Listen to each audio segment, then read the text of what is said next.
Hi everyone, welcome to Outgrow's Market of the Month podcast. I'm your host Saksham Sharda. I'm the creative director at Outgrow. And for this month, we're going to interview Rand Fishkin, who is the co-founder of SparkToro. So Rand, instead of an awkward introduction, we're just going to start with a rapid fire round so as to break the ice. Love it. Try to keep your answers to one word or one sentence only. Okay. All right. So the first question, how long does it take you to get ready in the mornings? 28 minutes. That was precise. What's your middle name? Rand. Rand Fishkin. My first name is S. It's very awkward. Oh, really? Wow. Yeah, just the letter S. It's really strange. Really? And why is that? No, I'm going to break the rapid fire just to ask why that. Various reasons, but mostly my dad was trying to game airline mileage points in the late 1970s. Oh, wow. Okay. All right, next question. How many hours of sleep can you survive on? Minimum 7. That's interesting. Okay. One thing you had to cancel in 2020 because of coronavirus. Ooh. One thing I had to cancel.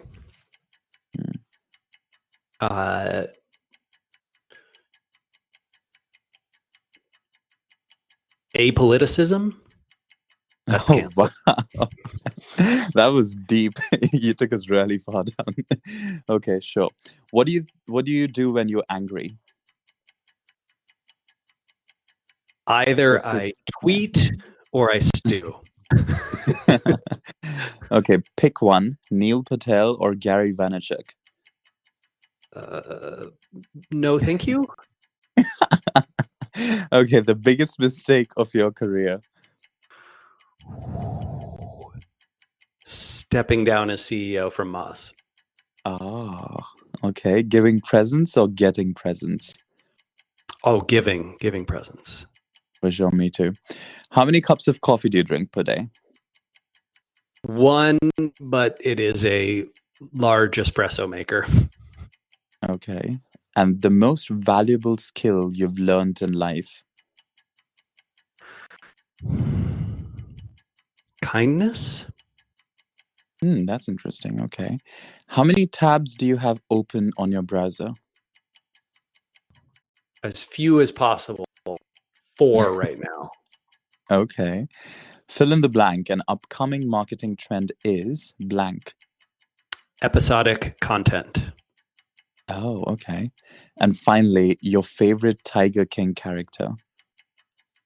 I've never seen the show. I'm sorry. Okay. All right, that's the end of the rapid fire round, but those were some very interesting answers that we're obviously just gonna put in tweets. Yeah, let's do it. All right, so the bigger questions now. Let's actually start from scratch. Let's start with the name. How did you come up with the name SparkToro? What does it represent to you? Yeah, so we had a bunch of criteria around our naming convention, and I would actually encourage other marketers or entrepreneurs who are starting things to do this. One of the big ones was we wanted 0 Google search results for the name when we started. Oh. So as soon as we registered the domain and made it live, the next day we were automatically number 1 for our own name, which is great. The other criteria, we wanted something that was easy to say and spell. So easily pronounceable. Ideally, we wanted 2 syllables. We ended up with 3, but pretty close.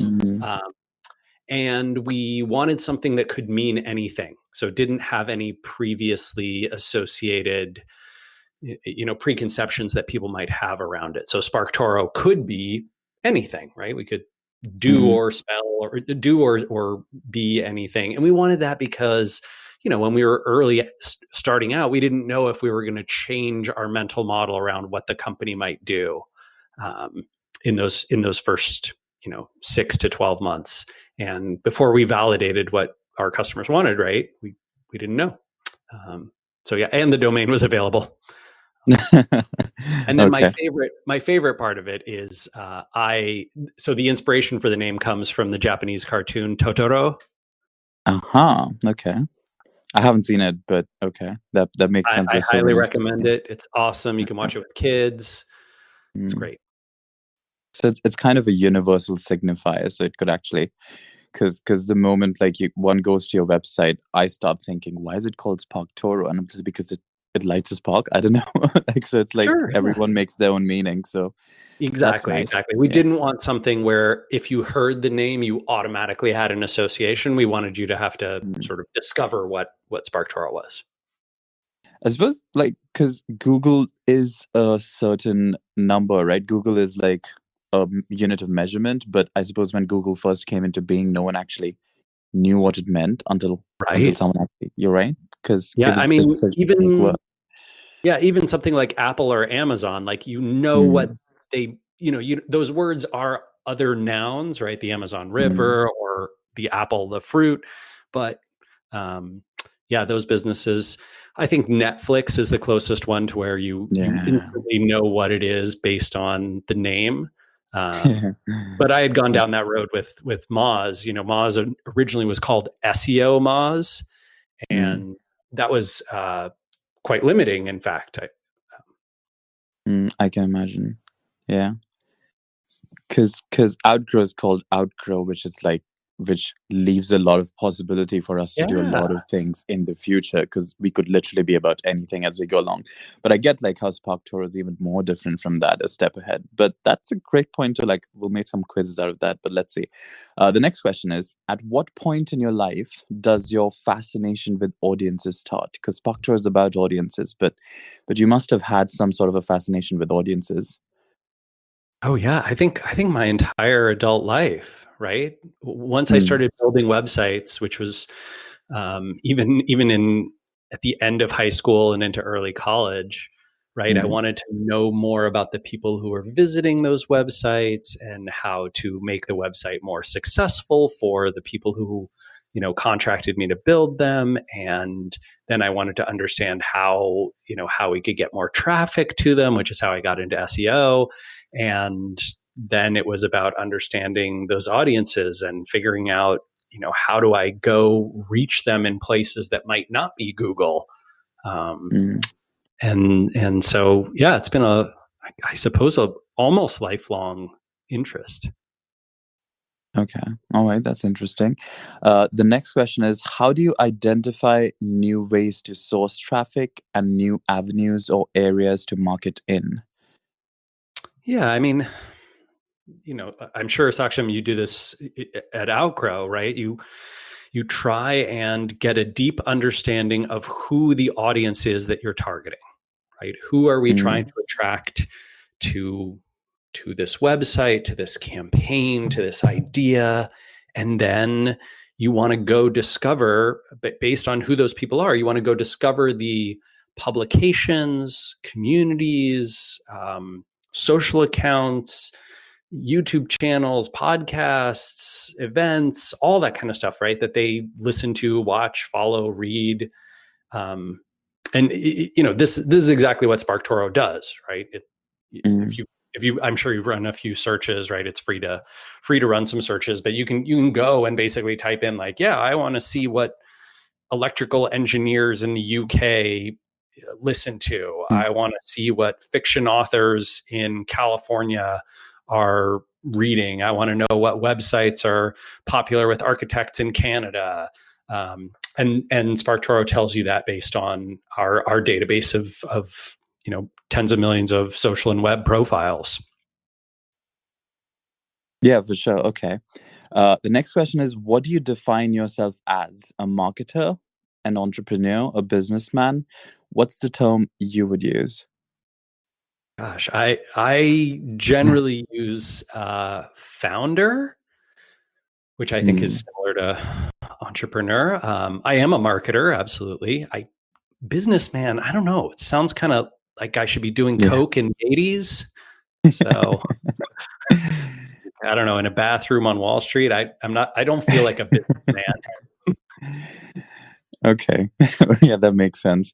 I was right? It's going to like say how because words yeah. get different words get these different associations with them. Yeah, for sure. And over time they change, the associations Right. as well. So, but when you say founder, it's more, again, like saying SparkToro. It's like more open to what you can do once you're a founder, because you can do many things. Then I suppose Yeah, that's a it's good point. yeah. Hmm. What do you mean by when you say? Because I went through your bio on the website. You say you want to make SparkToro a great company, but by your own peculiar standards. What are these standards?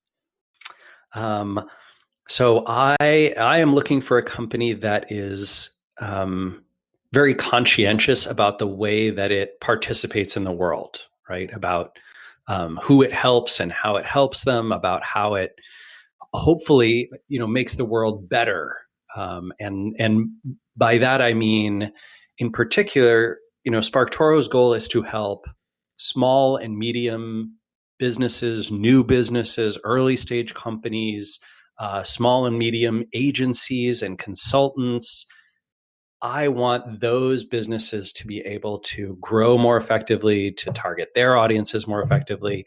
And I want them to do that, I hope, through moving away from this exclusive focus on marketing through Facebook and Google. Like I think Facebook and Google's stranglehold duopoly over online Duopoly, yeah, I read that.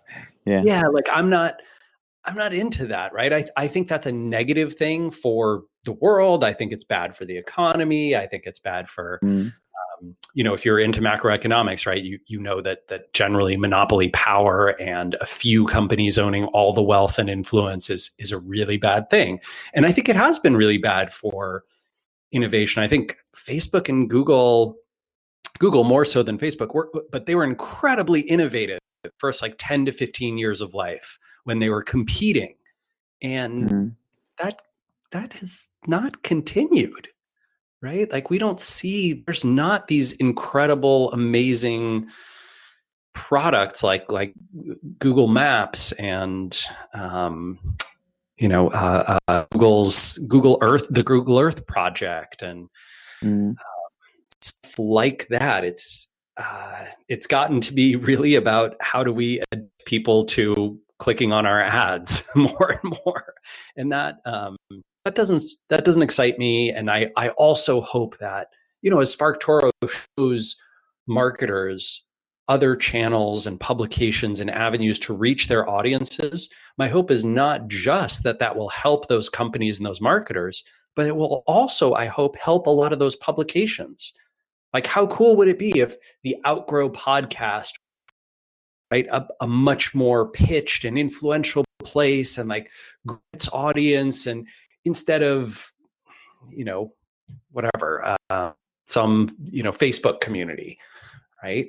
I, Mm. I would love to see that. I think that would be spectacular, right? Across the board. So that's what I mean by my own peculiar criteria. And, I also I have high hopes that SparkToro can remain small in terms of the number of people who work on it full time, but large in terms of its influence and in terms of the positive good that it can do, and hopefully also be financially successful.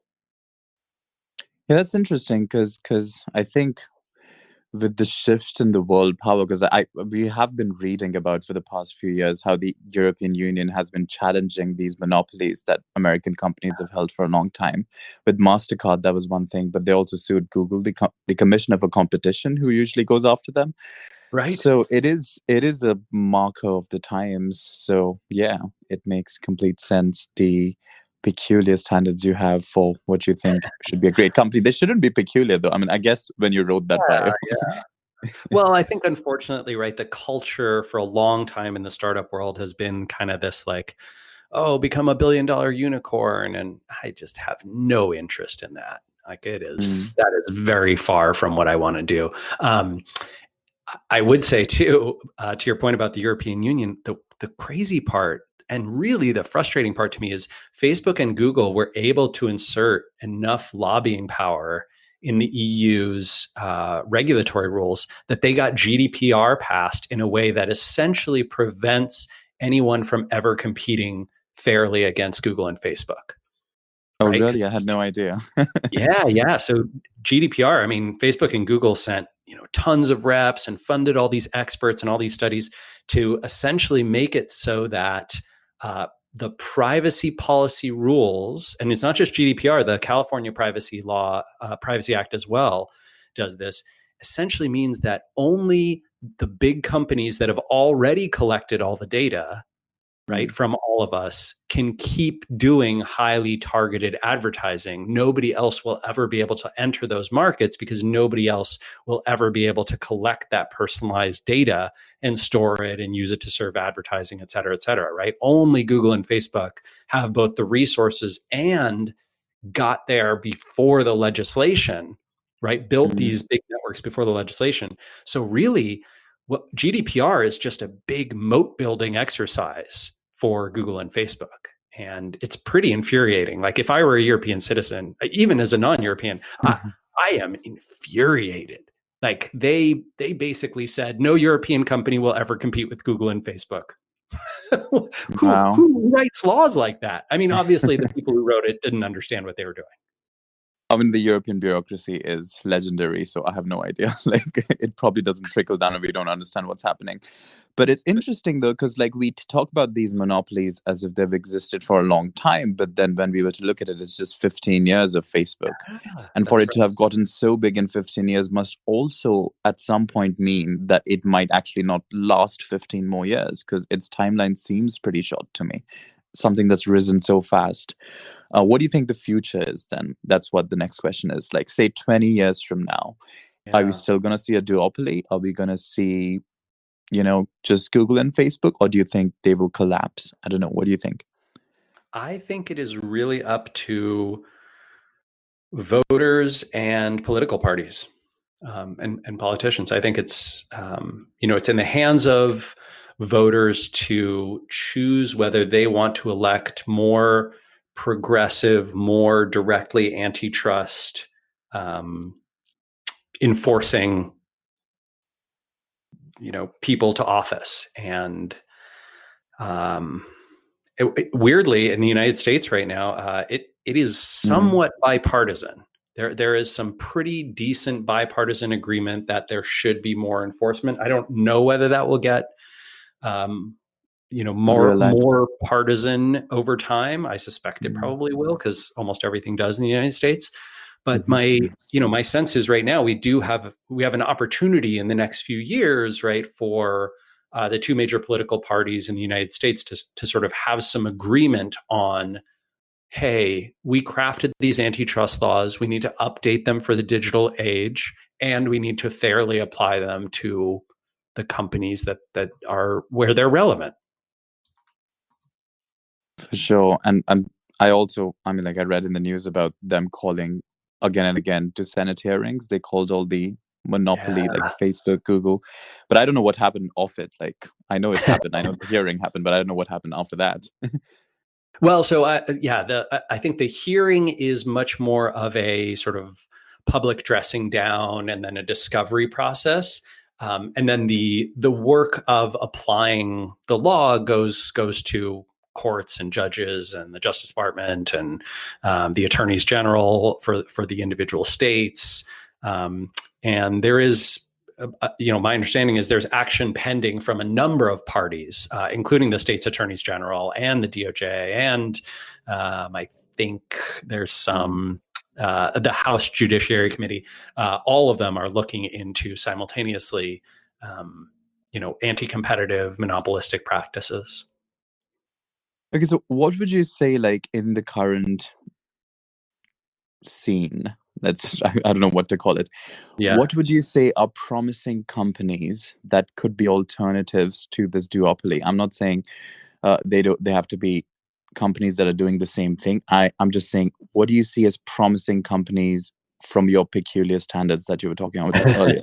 So give us some Yeah. examples. So I mean, here's the interesting part, right? The way I see it is what you don't want is, hey, what's an alternative to Facebook and Google? Can I go Mm, advertise on Twitter, or could I go advertise with TikTok?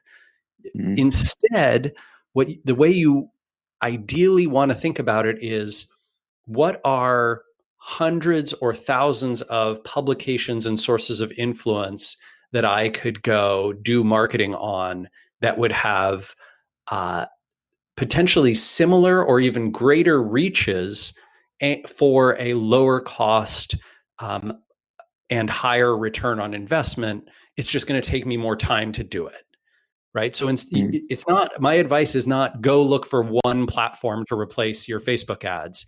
It's go look for dozens and dozens of publications and people and places to, not just advertise, but do more creative kinds of marketing. Pitch to be a guest on a podcast, right? Pitch an op-ed to a newspaper, to a publication, to a magazine, right? Online or off.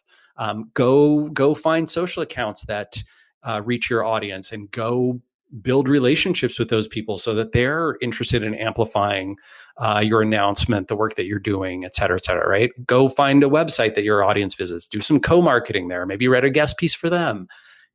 There's just a lot more opportunities under what I sort of term the like content marketing meets digital PR meets outreach umbrella. That I think are way more valuable and interesting than just move your ads from this one platform to this other platform. So it's a lot of groundwork, like that one has to do, like because as opposed to just more, right. It's more sort of research to uncover those sources. But this is what I hope things like SparkToro can help with, right? Because instead of running a big survey and trying to get the audience in there and then account for survey bias and figure out what are all the sources our audience pays attention to, and right, that discovery process can be brutal and it's not generally very accurate. My hope is SparkToro and other audience intelligence tools, there are some out there, can help solve that problem for you in seconds, right? You can just say, oh yeah, I'm trying to target these people or people who care about this, or this publication sent us great traffic. Where do I find more publications like that can send me more great traffic? And I think those types of, if we can effectively solve that problem at scale for a lot of people, then the barrier to entry of that more distributed, more fair, more high ROI, less give the duopoly money sorts of marketing and advertising could become the standard. And crucially, like what you're saying is also that when one looks up, when one does these searches in SparkToro, it's also not just from the objective of targeting the people, but also because you're passionate about that industry. So you actually want to know where these people are, the ones you want to connect with, and you actually want to start a discussion there. So it seems like less commercial and more like, authentic. Trying to connect with the authentic. There you go. Couldn't find the word. Authentic. No, that's exactly right. Like even if you're not going to go advertise in these places or directly do whatever outreach, I think it's still super valuable, especially as a founder and an entrepreneur, right? To go to these communities, go to these publications, go to these people, follow them, pay attention to what they're doing, right? See the words and phrases that they're using, the ways that they describe the problem, the problems that they're talking about, the subjects that are of interest to them. That work, right? Understanding your community, your potential customers is not just great for marketing alone. It's also great for product development and customer development and building better personas and understanding how to, craft creative and craft messages that are going to resonate. I think that's a core part of the early stage research that you should do around any launch or new product or new company. So it's like a two-way kind of relationship because you also contribute to that community that you are finding. So I hope so, yeah. Interesting. Okay, so the next question is, and this is kind of a weird question because the SEO industry has like sprung like again, like it's something like recent. If you were to look at time as like, a bigger thing. What do you think the future of SEO is? I suspect we're going to see sort of a trajectory very similar to what we've seen the last 5 or 10 years, which is sort of increasing maturation, right? So, the early SEO industry was very very immature. I mean that both in terms of individual people's behavior, my own included, right, and the behavior of the community more broadly, and the tactics that were used. We've seen in the last 5 years way less black hat and manipulative stuff, way more embrace of, well, let's get technical things right, and let's get content right, and let's serve your users well, and let's make searchers happier, and let's structure content correctly, all that kind of stuff. So I think that's going to be the direction for a good while. I don't see search going away. So I think SEO and search marketing broadly is going to continue to increase, probably not quite as fast as it's grown the last 6 or 7 years. I think we're going to see that slow down a little bit, just because there's two big forces going on. One, Google is not growing as fast as it was, and that's mostly because there's just not more internet users for Google to capture. They've got whatever 90+% market share around the world, so there's not that many more people to get. Well, there's China. Just kidding. They've never reached that.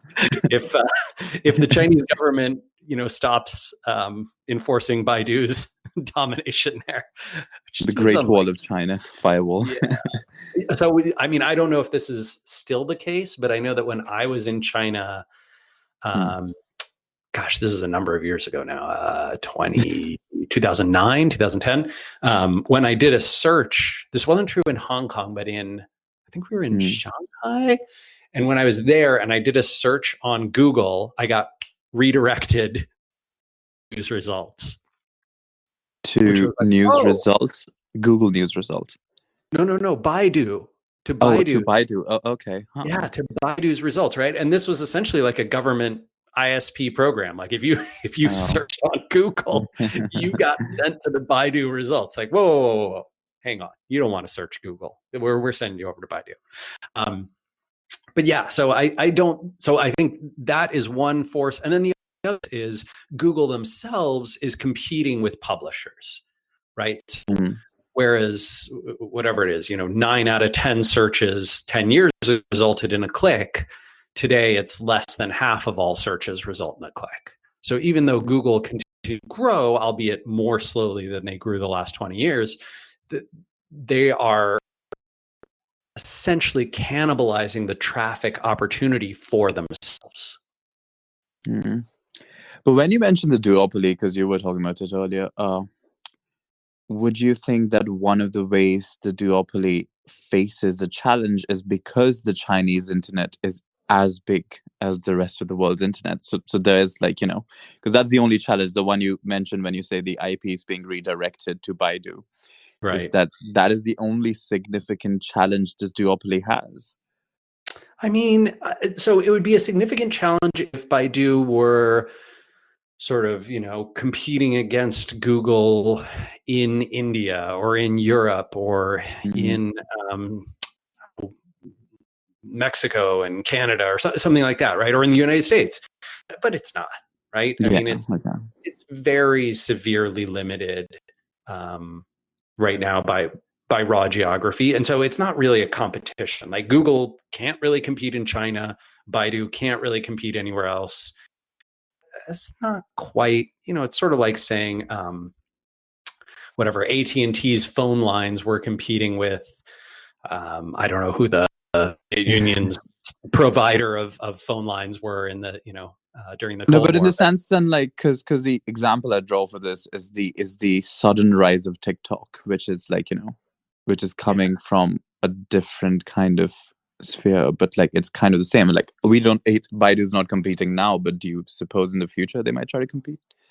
Oh, I'm sure they will keep trying to compete. And I think Google will keep trying to make, an entrance in which, obviously you can see Google's employees very frustrated about the sort of double talk around that. But yeah, as for what's going to happen 20 years from now, I am not going to speculate at all. 20 years ago, it seemed like there were going to be 7 popular web search engines, right? Yeah, things change so fast. Well, there's one thing that the original question, actually, I just changed it. The original question was, where do you see yourself in 20 years from now? Do you think you can answer that?